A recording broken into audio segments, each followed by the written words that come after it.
lowland pastoral rivers of New Zealand are everyday waters. They're accessible from bridges and from signposted angler access points. They meander through farmland, and although permission to cross land should always be sought, it's rarely refused. These are quite different from the backcountry rivers, and although fish populations are high, places where they might lie are not as obvious. The pools are less clearly defined. Nice looking bit of water, Simon. Yeah, it's a couple of pools down from the bridge and by the big willow. Yeah, that rain's discoloured it a little, hasn't it? Yeah, there's a bit of discolour in there. I think, possibly that's an ideal time to go nymphing, actually. Yeah. With mile upon mile of gravelly, riffly runs and deep, slow pools and backwaters, a rigid approach to these rivers is not advisable. You need to be flexible. These waters can offer a new challenge at almost every turn, and they change from hour to hour and day to day. Simon Chu knows this kind of water very well and has some great advice on how to read it. Simon, what do you particularly like about this stretch of river?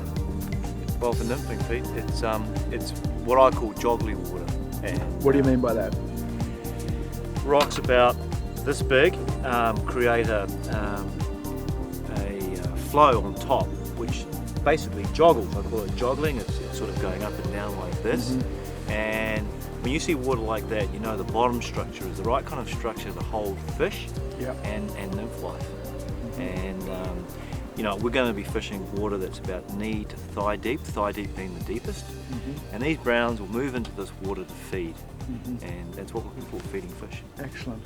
And you mentioned the eye of the pool. What do you mean by the eye? Okay.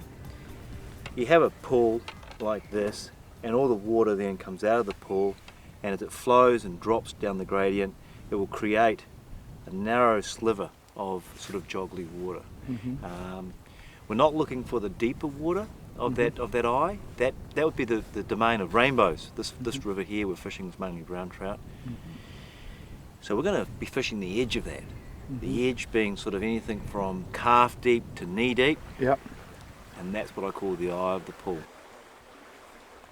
Fishing with flies that represent the aquatic larval forms of various insects is called nymphing, and it's a skill every good fly fisherman should master. Most of a trout's diet involves nymphs, and most of this feeding is done close to the bottom where they live. Flies often need to be heavily weighted in the fast flow to get them into that bottom zone. Nymphing in New Zealand is usually done with an indicator. This can be used to control the depth the fly is fished at and to indicate if the fly has been taken.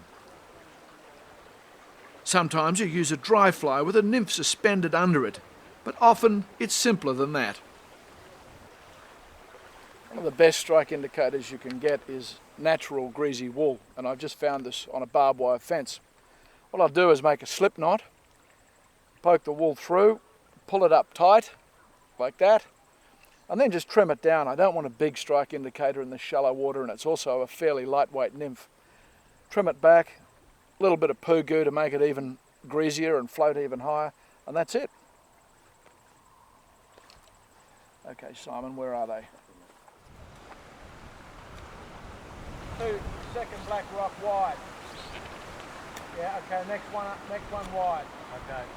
Yeah, we're a long way south in this part of the world, and the weather's changed quite dramatically. We've got strong westerly wind blowing downstream. The temperature's dropped considerably and a lot of glare on the water. So we're taking turns, Simon and I, to spot and fish. Someone down in the water, low level casting, someone up on the higher bank, using the windows that the background of the willow trees gives you to see the fish. And just taking turns to call shots. We've got to take it fish and fish about rather than blind fish. Of the drop off there. Yeah, here it comes. Nah. You move right. You right there, Simon? That'll be good. Just inside. Yeah! Oh, nice. The South Island has both brown and rainbow trout, And many rivers have both swimming in them. But these lowland rivers have almost entirely brownies, and these have descended from the first trout to be brought into Australia over 100 years ago. Here they've thrived. All of these rivers now have completely natural populations of wild fish.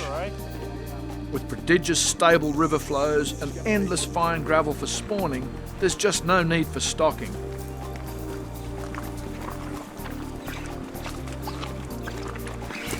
A 5-weight rod and a floating line is all you'll ever need here, but a good selection of small flies is very important.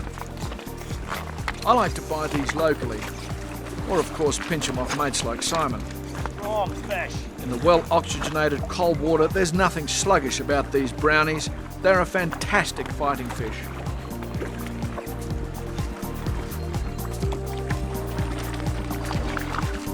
Oh, that too. Well, that's... Okay, let me just get a macro shot of that. Okay. Actually, look at this. Did you see that? Did you see the first nymph? He's got the second one there too, look. Mine? Oh, you got 8 both nymphs? He ate both nymphs. Wow. That's how slow I was on the take.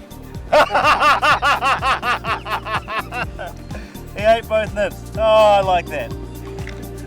Thank you. There you go. Nice one.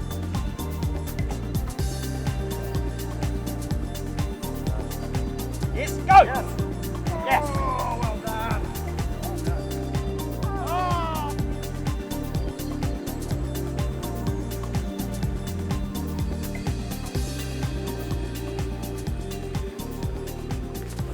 What's happening up there, Simon? Okay, Pete, I think what's happened is the day's warming up a little.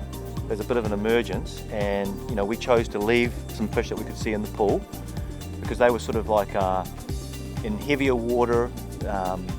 They're eating now and again, but it's a safety lie. Whereas I think, if you look up here, we're in this light, shallow gravel. Any fish up here is feeding. Okay. So we're either going to catch them or spook them, and probably use a small indicator, I think, to see what's going on with our fly. That'll give us some indication of drift Yep. and take. If we're going to catch them, this will be the place. Right. He's on the gravel there. Yeah. He's just generally mooching, isn't he? Yeah, like a bony. Yeah. Current going, there's a back eddy here. Yeah. Am I right? Yeah. Yeah. So main current's flowing outside in that Yeah. foam line that we Yeah. can see. There's a bit of a back eddy, and he's scooping up anything that's been spun around. Yeah.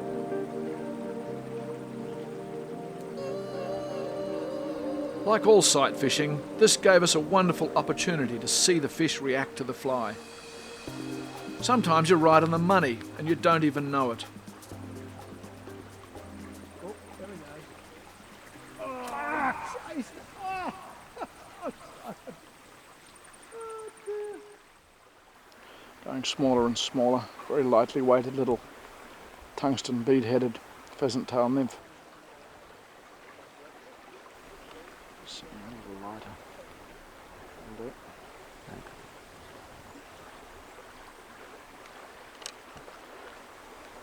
They're being very tricky.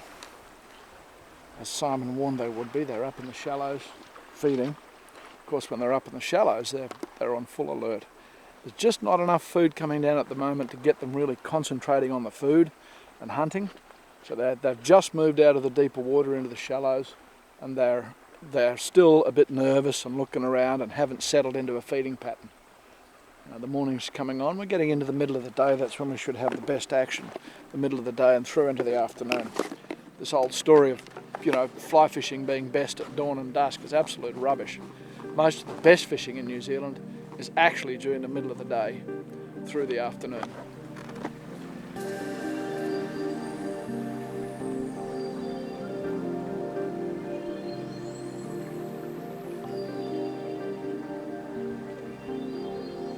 The Tower is a great river for backwater fish. They love backwaters and little things like this, and it's worth coming down and taking your time around a backwater, and there'll be a fish in there. If you're patient. Look for a cruiser. Yep. Brown trout just love to mooch around in a backwater such as this. but they can be very alert as they slowly cruise looking for food. This one was spooked, but Simon was on a roll and found a cooperative fish that was cruising a weed bed in this old branch of the river. These backwaters are usually a rich larder of weed beds and aquatic insect life. Being such territorial fish, they'll treat them as their own, but there's usually a couple of fish in each one. A small fly placed very delicately in their path will usually get a response.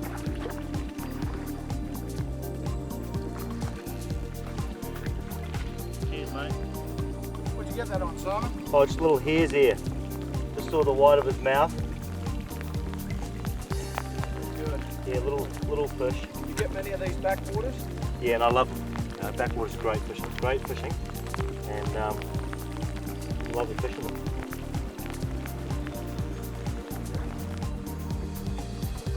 Now, I'm a little concerned about your hot orange cap, mate, and your bright orange vest. What's your feeling about fish seeing people and things? You know, see guys dressed up in camos and the nines. Is it necessary?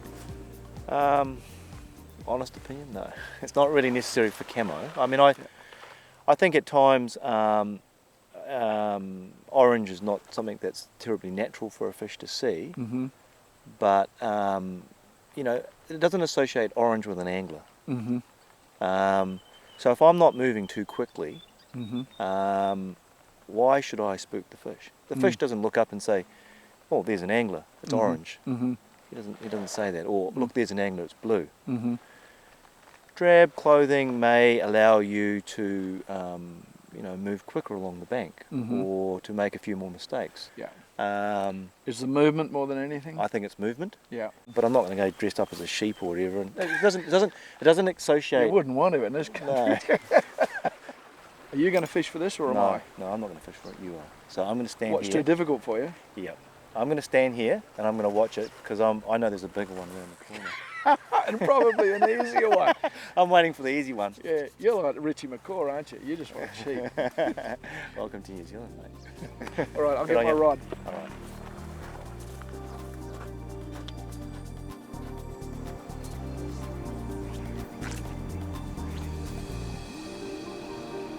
Yeah, I think there was one on his inside, but just work your way over and you'll get him. Up there.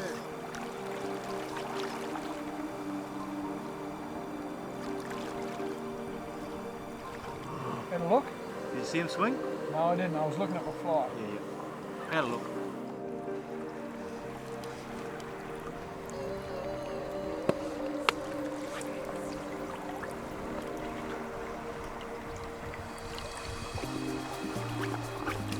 Oh, You miss him? no. Rose right there. Oh, something's moved. He moved? Yes! Oh, Thank you. Oh, thank goodness. Thank God for that. Those are frustrating fish. Those are so frustrating. You think they're on willow grubs? No, they're on string flies. You wind left-handed. Yeah. I just did that to make it a bit more challenging for you after all that. We've been sticking a bunch of flies over these fish. Simon's been just rigging and handing me rods saying, here, try this, try this. But that's the Swapping nature rods. of willow grubbers. It's the nature of willow grubbing. Yeah, that's such a pretty reel, mate. I can't believe. Too bad it's on the wrong side there, eh? Oh, I would have given it to you. You can't wind left-handed. That was very, very strange. Yeah. That was. Well, you got him, mate. You got him. That's the deal. I must take a look at the string fly. Yep.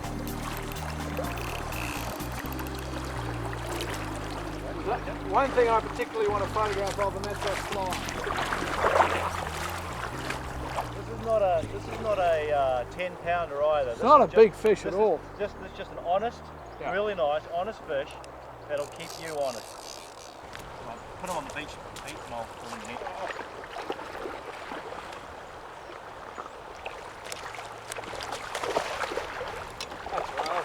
Yeah, beach him.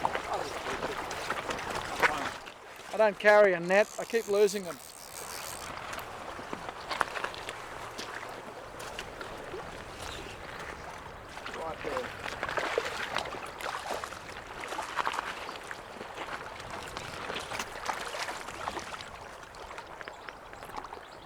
Ah, the famous spring fly. Right in the snout.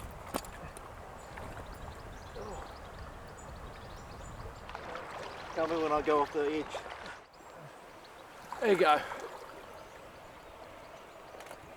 It's such an Beautiful. obvious fly. Beautiful. Okay?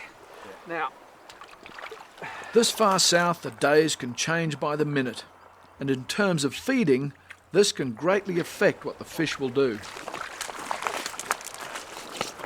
Okay, there she goes. Nice one, mate. They're not easy, are they? For now we had bright sunshine, and spotting the fish was becoming a good deal easier. Can you see it, Pete? Okay, how's my distance? Okay.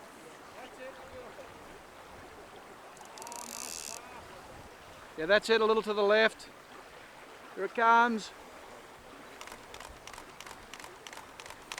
Got it! The warming afternoon meant insect life was beginning to really get active, and this was changing what the fish were doing.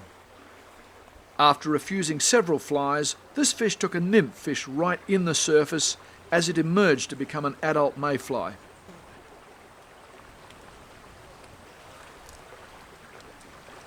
Well done. Thanks, mate.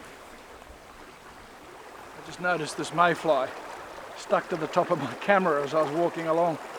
That's what they're feeding on. Tiny little things. You wouldn't believe that they'd draw these fish to the surface and out to feed. But that's it. That's the heart and soul of fly fishing for trout right there, a mayfly.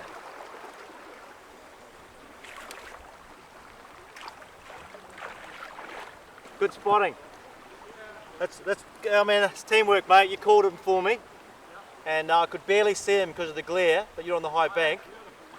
I got the hook up, I got the pole. Oh, you did? Bang! It was cracking. Well done. Thank you. Hey. Nice one. Thanks. And look at the mayfly. Oh yeah, so that's a beauty. Huh? Yeah, that's a little beauty. I just noticed it on top of my camera. How about that? Yeah, I think, see, these guys have gone back. We spooked them this morning. Yeah. Wasn't enough food coming down for them. Yep. Things have been heating up. Yep. Things are happening. So, Oh, lovely fat fish. thanks, Look mate. at that. So, Beautiful. okay. Now, I'm going to get some photos. As always, you know me, mate. Yeah, mate. And you know how to pose for a camera. Oh, you did right. There's my son. There we go, nice clean cut. Hang on a sec. Yeah. So, Just roll its back over.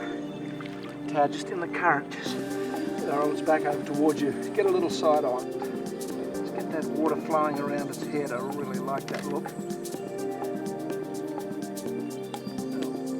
Oh, that's nice. Got the fins, got the yellow of the fins. I'll get some shots of you holding it now. Some grip and grins, as we call them. You've got that well conditioned this year, mate. here than the females, this guy. Ready? Yeah.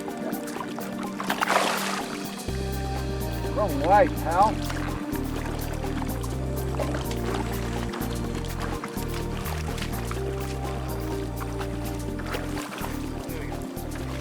That's teamwork. Yeah, it is teamwork. Well, I You think couldn't see it from down there, I could see it behind the bank. there's another one up there. Yeah. Okay.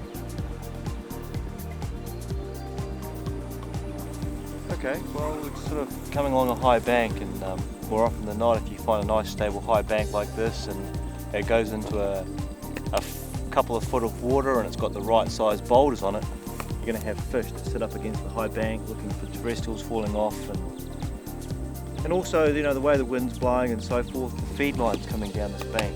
And we've spooked a couple of fish walking up the bank, and Pete's just changing to a dry fly because we've seen a fish rising about 40 feet up here, 40, 50 feet. And unfortunately for us, the nature of the day, the glare's pretty hard. But we've seen this fish rise, so we'll put a dry over it. Oh, right against the bank. Right, I can see him. Straight up off that green tussock.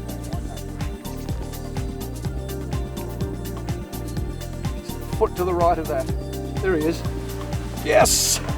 Oh yes! Oh yes! That's a good fish. Good fish, Pete. Bloody beaut.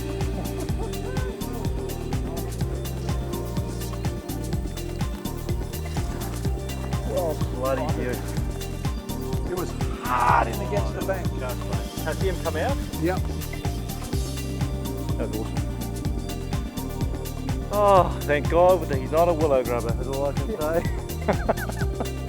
Willow trees there, isn't there? So He's a nice fish. he's a fat fish. Oh, he's a good Fat, fish. golden belly thing.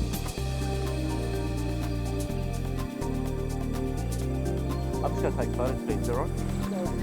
Yeah, That's a very, I'll give you the net. it's a very close, Close one. you need to, yeah, okay.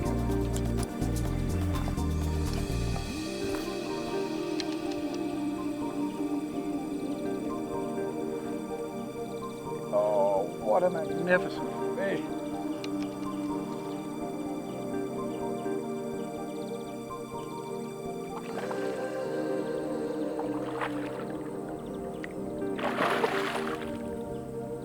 Oh, you're a big thrashing brownie.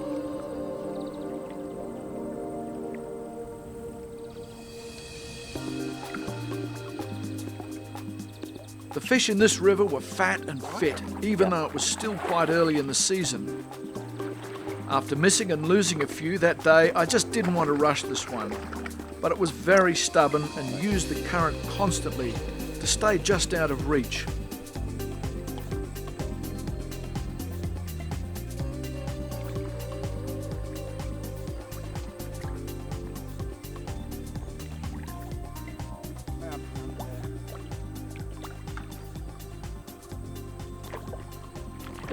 Oh, didn't like that. Oh! Okay. Ha! Good fish, though. That was a lovely fish. That was a nice fish. That was a lovely fish. Pulled the hook. I had a lot of pressure on it there, Simon. Yeah, no, good Probably straightened the hook. fish, I'd say. All that saltwater stuff. Good fish. You know they're a good fish when they splash and they go boom, boom, boom, boom. This is a fly I just almost selected randomly to deal with the frustration of the rejections and things we've had. And there's not a lot to it. They came over and ate it, and that's the main Sure thing. did. Yeah, nice one. Yeah.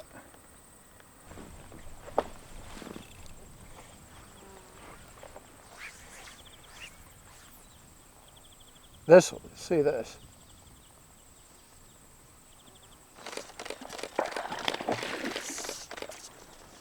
Nice. Thank you, mate. I saw the indicator. Whoa! I saw the indicator go under and everything. Well done. Thanks, mate.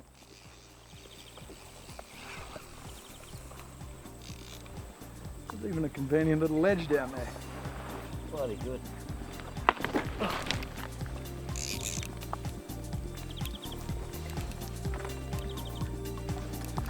Some people say brown trout don't jump.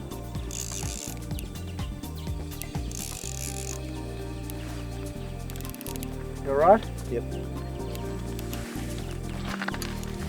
And do what I did, right?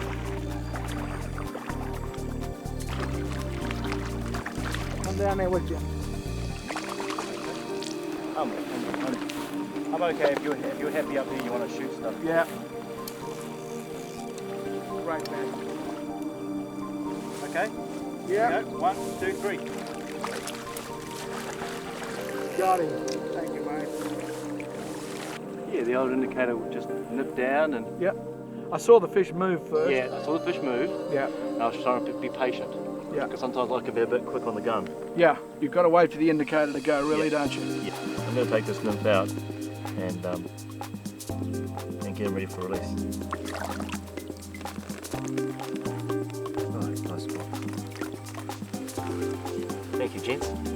Nice one. In summer this far south, because it's light, you can fish until 10 o'clock at night. But with that cold westerly wind freshening, we decided to call an end to another fantastic day on a South Island river.